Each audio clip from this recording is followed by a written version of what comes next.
everyone, good morning, good afternoon, good evening, wherever you happen to be. Thank you so much for joining us for another of our highlight session for Ask an Expert. We're super happy to have you here. This is meant to be a short, super short, and we're working on it, I promise you, we're working on it, a super short highlight session where we talk a little bit about our most recent session, which just happened last Thursday. And of course, back with me is Truus. Truus, hello, how are you? Hey, hello, very well, thank you very much. And hey all everyone, and indeed, good morning, good afternoon, good evening, good night, perhaps, to all of you who have joined us. Really great to have you all again.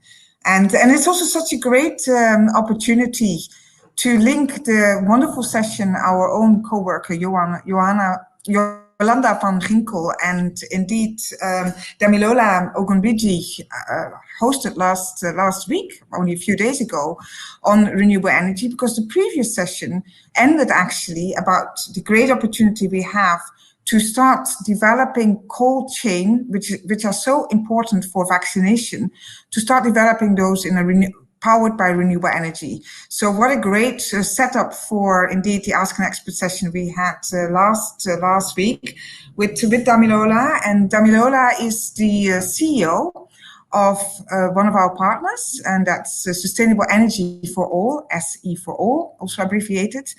She's also the special representative to the UN Secretary General for access to renewable energy for all, and indeed she's heading UN Energy. So what a fantastic person we had on, an insightful person we had on the show last week.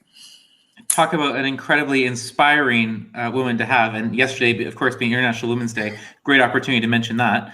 I also want to quickly say hello to the people we have from India, Paris, Canada, Argentina, and IKEA Dubai joining us so far. So thanks so much for joining us. Just like we did last time, if you joined us, you can, if you have any questions for myself or Truus, you can ask it, and we'll try and get a few minutes at the end. What we're going to do today is go through 3 key questions to highlight the last session, and we're going to get through them really, really super quick, and then we'll stick around for a few minutes to answer any questions and a couple more hellos. Hey, hello, welcome. So with that, Truus, what do you think? Should we dive right in? We dive straight in. Let's do it. Let's do it. So, very first question, Truus, why does the IKEA Foundation support Sustainable Energy for All, and what do we support them to do? Yeah, first of all, as IKEA Foundation, we believe it's really important to give people living in some of the most poor parts in the world access to renewable energy, because energy is crucial for everyone, for families and people, whether it's for, to make sure that the business can function.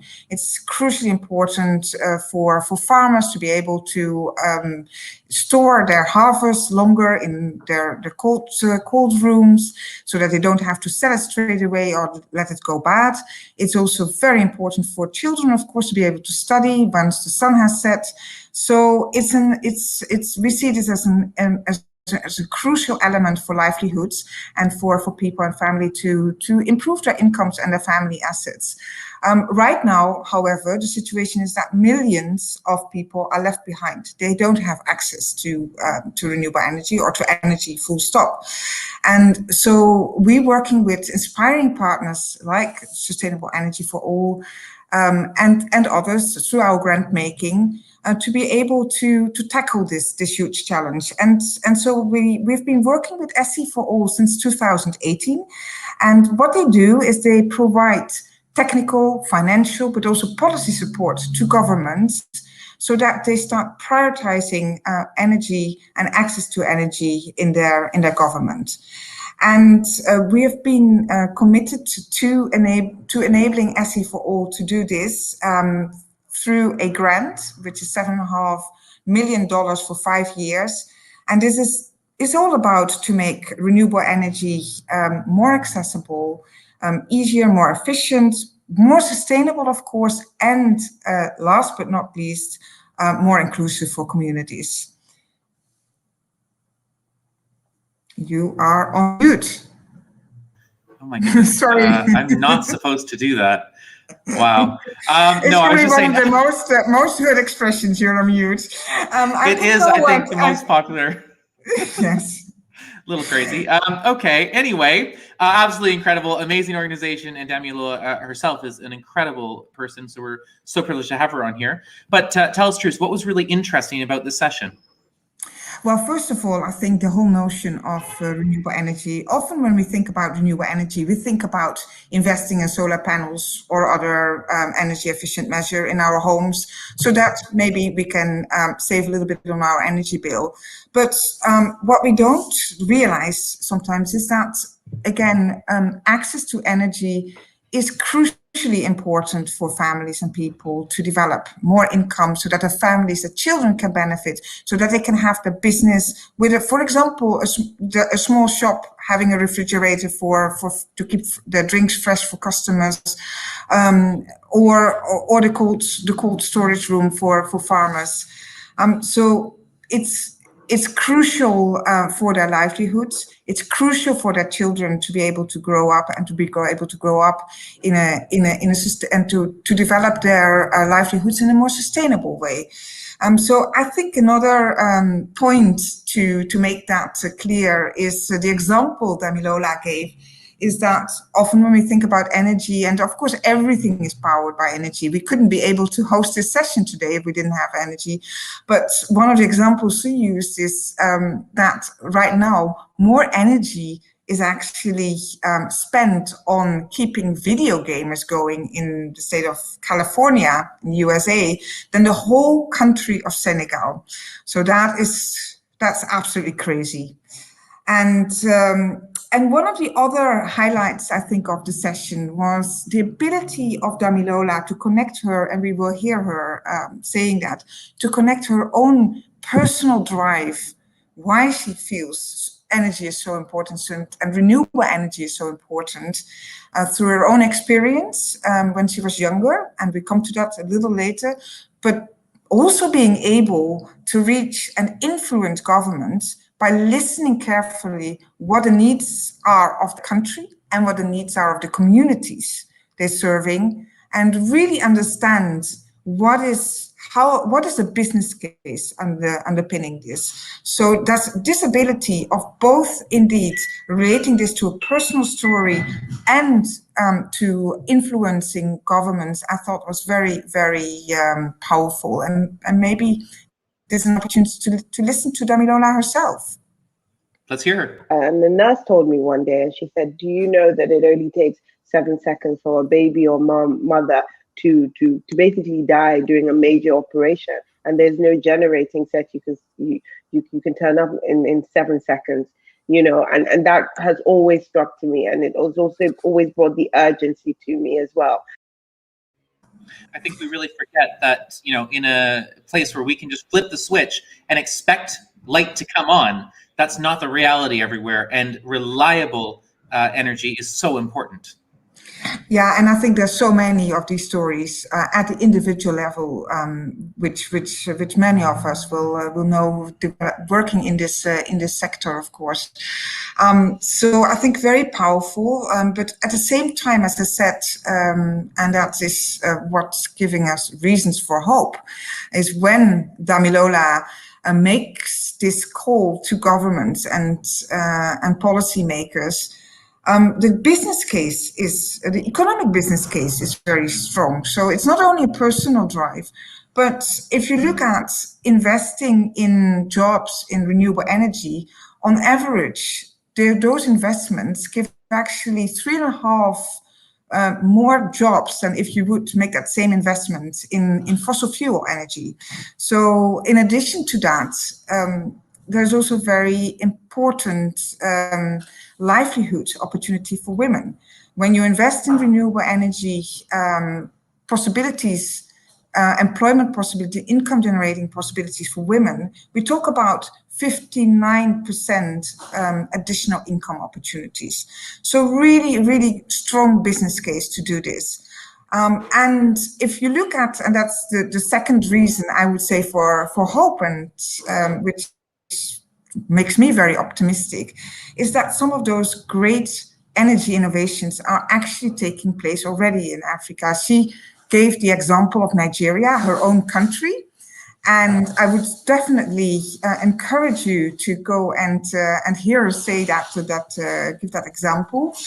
But it's happening all over Africa, and it's led by Africans.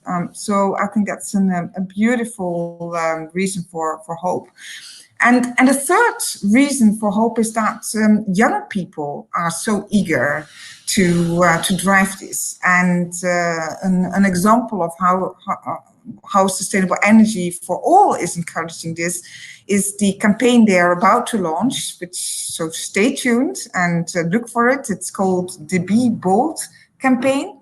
And it's featuring young people, and including the UN Young Leader for the Sustainable Development Goals, in particular the Sustainable Development Goal number 7, which is all about access to energy and doing this in a way that no one is left behind. And particularly it is featuring A.Y. Young, who is a young man who performed the song Save the Planet at the recent summit Sustainable Energy for All was hosting, and he's been announced as the youth champion for this campaign. So some really great, I think, examples which should make us very, very optimistic that we are going to make substantial progress in this area, and we have to make progress because there is the commitment to make progress towards 2030. So a very strong and ambitious timeline. And she, in fact, ended her interview by calling upon everyone to play their part, wherever we are situated, whether it's in the developed or in developing countries, and everyone has a responsibility and is accountable. And I think she has articulated that very well. So shall we listen to Damilola saying this? Absolutely. If something doesn't give, it will affect the developing world disproportionately, and it's sad. And I also think that a lot of developed countries should show key leadership, right? So when we are advocating to the countries to say, where are your energy transition plans, blah, blah, blah, we can point to other countries that have done it, right? And we can point to hopefully funding to allow these countries to get there. But I feel like we can't focus all on the developed world and leave the developing world off the hook, if that makes sense. We have to keep equal pressure on everybody and equal accountability for what they're doing to our planet. So listen, we did pretty well today, definitely better than last time, and next time we're going to go even better. But check out the full conversation. The link is right up there, IKEAFoundation.org/Ask an Expert series. It was really an incredible 45 minutes talk between Yolanda from our team here on the Renewable Energy and Damilola. And I was super inspired, so I know you will be as well if you haven't had a chance to see it. It's also on all of our social media channels. With that, we're still here for a couple minutes. If you have any questions, you can ask them in the comments. Otherwise, and I'm just looking right now. And whilst people are maybe articulating their questions, just to indeed pay tribute to those amazing women. I mean, Damilola, of course, our own Yolanda, but also we celebrated, I think, a hero in this space on our social media posts. This is also a little plug to go and check it out. This is a woman called Rambuyati in Indonesia, who herself lacked access to renewable energy, to energy full stop, and she had no electricity and decided to do something about that. And she worked with our partner New Energy Nexus. And in fact, she decided to give something back to her community and powering her community with renewable energy. So I think it's a lovely story. I would encourage everyone to have a look and check it out. And I don't know if I gave enough time for people to pose a question or make a comment. We've had a number of lovely comments, and I threw them up on the screen there. Lots of people saying hello and a couple comments on the video itself. I don't think we have any questions. So with that, I think we can wrap this up in under 15 minutes, Truus. This is pretty good. We're very doing impressive better. for us. This is step-by-step improvement, so we're getting there. Exactly. So listen, big thanks to everyone who did join us and to everyone who's watching a little bit later the recording. We hope that you enjoy this. If you did enjoy it, we'd love it if you could add a comment on here so that we know you enjoyed it. We're doing more of these kind of small formats to appeal to you. And if you have any ideas on how we can improve, we're super happy to take that and give that in a comment or drop any of us a message, and we'll be happy to consider for the future. Love to hear the feedback. Absolutely. Amazing. Well then, with that, I think from Truus and myself, we'll say a big thank you to those who watched, and have a wonderful morning, afternoon, evening, wherever you happen to be. And have the energy. All right. Bye-bye. Bye, everyone.